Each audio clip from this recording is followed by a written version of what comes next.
What's going on, everybody? Thanks for checking back. Today's going to be a video about how to winterize your vehicle.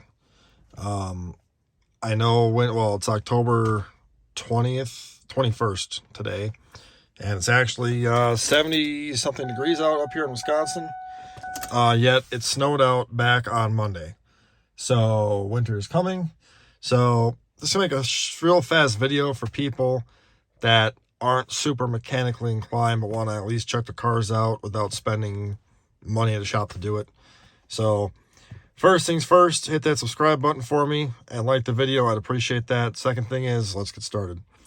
Today's victim is my '08 Ford Edge. So first you want to do is get into your car, start it up. You hear how nice and fast this cranked over? I got a good battery, well, it's new, and I got a newer alternator. But if your car cranks over very, very slow, like a and then fires up, you either have a bad starter or a bad battery or a bad alternator. It's not charging the battery, causing it to crank slow. So you can tell I got higher miles on this bad boy. Only went in the dash for the seatbelt, which whatever. For inside the car, check your wiper blades. Spray them on there. Now, if you can see this, mine are trash. Might be hard to tell, but you can see right here, it's missing all this. I have new blades in the garage I'll be putting on here, but easy test, check the wiper blades if you need some. Every auto parts store I've ever been to, if you buy the blades there, they'll put them on for you for free. So just an idea. Second thing is, check all your lights. Obviously it's a daylight out, but for the sake of the video, you want to walk around your car, excuse the wind, but you want to check all your lights and make sure they all work. And for the brake lights and the reverse lights, obviously you can't do those yourself. So get a friend or back up to a bright building and try and do it that way. I've done that before too. Okay, so our lights are all good. We know we need wiper blades. Next you want to check is turn your heat on and make sure it blows out nice and hot. Obviously mine does because it's hot out, but if you don't have hot heat, if it blows out good but you don't have hot heat, might need to have a coolant flush done, or you're low in coolant, or a bad radiator cap can cause that as well. So get your pen and paper out and make a list of stuff that needs to get done. If on your car, let's just say your driver's side vents here blow out cold, but these blow out nice and hot, you probably got a blend door actuator issue or a blend door issue, in which case got to have that diagnosed and looked at. Okay, next thing is the horn, because people in Wisconsin drive like absolute garbage, so I use this a lot. The old lady's sleeping, so I ain't gonna honk it right now, but I know it works. So we know all that stuff is what it is now. I do have defrosting mirrors on here, and the rear window defroster I know works, but if you have a rear window defroster and mirror defrosters, turn them on, make sure they work. If they don't, either go and have them looked at, or if you don't really care, then you know, whatever, leave them alone. So next thing you want to do is pop your hood. And if you don't know what your hood popper is, mine is right there. I'll have a picture of a car with a hood on it. So if you come to underneath the hood here, excuse the rust.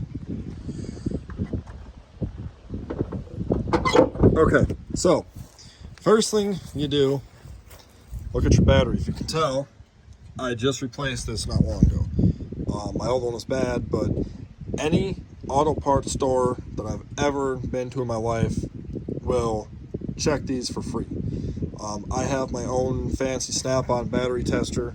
If you don't have one, drive your car to an auto parts store or Batteries Plus or something. They'll check them for free. And then if it's bad, buy one. They'll install them for free also on most vehicles. Second thing you want to check is the battery terminals. Make sure they're not all green and crusty. If they are, clean them. After bad, have them replaced. As you can tell, this one here is new. That one there is kind of crappy, but not bad. Okay, come over here, check your coolant level. My engine's hot, I just drove it, but you have a cold and hot fill line. Mine right here is hot, so it's right where it needs to be at. That's good. Something people overlook: washer fluid. When winter comes, make sure you have winter washer fluid. It's good to like -2 or whatever it is. There's all different kinds. If you have this stuff that's good to 35 degrees in here only, and you get a cold front where it's 10 below zero out, it's going to freeze in here. So make sure you check that. If yours is full and you have 35, it's going to be winter soon, just sit there and drain the crap out of it, or take your fender out or wheel well out and pull the little plug off. It'll drain it out. So make sure you check that too. Okay. Next thing you want to check on here is if you have a block plug heater. I do. I live up north. I know mine works. All I do is plug this in. It literally is a little heater that goes inside of the engine and warms it up. I know mine works. Not all cars have these. If you live somewhere where it's not that cold, you're probably not going to have that. But mine does. Okay. Next thing too about coolant, I forgot to mention, is test the coolant. Not when the car is hot, when it's cold. There's a little gauge you can get, or you get the strips that you dip in there, and it'll change the color, and you can go on this little chart and it'll tell you what it's good to for temps, like -5 or 0 degrees or -20, whatever. There's also a little gauge that'll do it as well. You can suck the stuff out. It's only a couple of bucks. I would do it, but my engine's, outrageously hot. So check the coolant level and the coolant quality, I guess you call it, for the temperature resistance it has. Check your coolant hoses. Make sure there's no leaks on them. As you can tell, mine are all pretty much new. Just replaced these last year, so I know they're good. I always like to check all my fluids out because nobody wants to be doing work in their car dead of winter. So check your oil, check your transmission fluid, check your brake fluid. If your brake fluid is low, either your pads are getting low or you have a brake fluid leak. Sorry for the wind. I know it's getting windy out here. Holy cow. So after the underhood stuff is all done, what I like to do is go to the tires. Now, my tires, as you can tell, this is called a wear bar. Right there. Mine's at, that's for 30 seconds right there. It's at the wear bar. But in here is all like brand new. My alignment is way off. I know it has been for a long time. My tires are not great. So I have to get an alignment done. This one here too is the wear bar, but the inside is like new. So you also want to make sure you check your tires, but also come over to here and you see how it says your tire pressures. Okay? On cold tires, so leave it sit overnight, wake up, and put this much air, whatever yours says on your car, in the tires. Do not be one of these dumbass people that has no intelligence and comes to the tire, and where the hell does it say on here? Let me find it first. Oh, right here. Wow. It's hard to see, but it says 44 PSI. Okay? Max pressure. You do not set the tire pressures to 44. People are dumb and believe that, and that's so full of crap. 44 is what this tire can hold maximum, okay? If you fill it to 44 on a vehicle that weighs, whatever this is, like 5,000 pounds, one good pothole will explode. That is why Ford Motor Company rates it at 35, okay? The reason why this one's at 64, that's a spare tire. So that's designed for 60. This is designed for 35. Make sure you put the correct tire pressure in your damn tires. Speaking of spare tire, make sure your spare tire has air in it. Can't stress this enough. People always never think about the spare tire until they need it and it's flat, okay? I have mine, it's inflated. My jack and stuff's underneath it. Make sure you have a jack that works. Take it out, lubricate it really well so you know it works. Take the tire out, make sure you can get the tire out. Make sure it's full of air. Make sure you have a tire iron for it. A lot of stuff goes, people don't think about that kind of stuff. But it's very important because if it's 10 below zero and snowing out and you get a flat tire, it'd be nice to be able to change it quickly, get back on the road, and be done. Not sit there for 4 hours waiting for a tow truck because you your spare tire's flat or whatever. So that was something else, okay? Another thing that I guess I like to do is I like to do all my fluids, just in general, because I don't like doing stuff in the winter.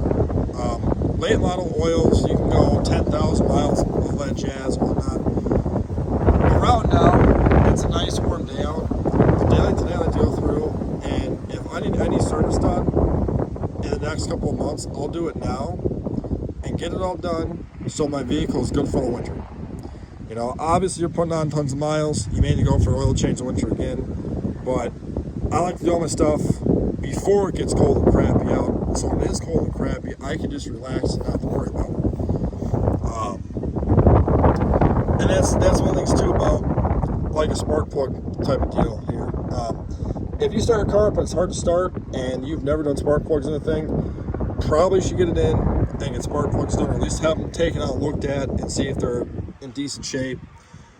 And same with the belt. You know, all this maintenance stuff here is good to do before winter comes, because you don't want to be sitting somewhere, you know, on the freeway in rush hour on a Thursday afternoon and it's snowing out and crappy, and then your belt flies off and you've got no heat because your water pump won't spin, and you're sitting there for a tow truck waiting forever and ever and ever. So it's all stuff to just make sure you check this stuff out. And if you're not sure to do it in your vehicle, comment down below. I'd be glad to help you. I got plenty of crappy vehicles everywhere. If you have a like Mercedes or something like that, best thing to do is just take it and sell it and buy something good. Just saying. Or any kind of Dodge product at that too. But that's basically it. Let me know if you have any questions. Glad to help you out. Obviously, winterizing can mean different things to different people. I like to do a full vehicle service check on it, which I know Tires Plus, I used to work there, they had a Tires Plus vehicle inspection, TPVI. Back then it was like $40 I think, or something like that. They go through the entire vehicle head to toe. If you're not really good on vehicles, I suggest you have it looked at before winter comes, so you know it'll be in good shape, and then you have nothing to worry about. So hope this helps somebody out. Any questions, let me know. If you're still watching this in the 12 and a half minutes in, appreciate it. Hope you'll subscribe, and good luck this winter. Be safe.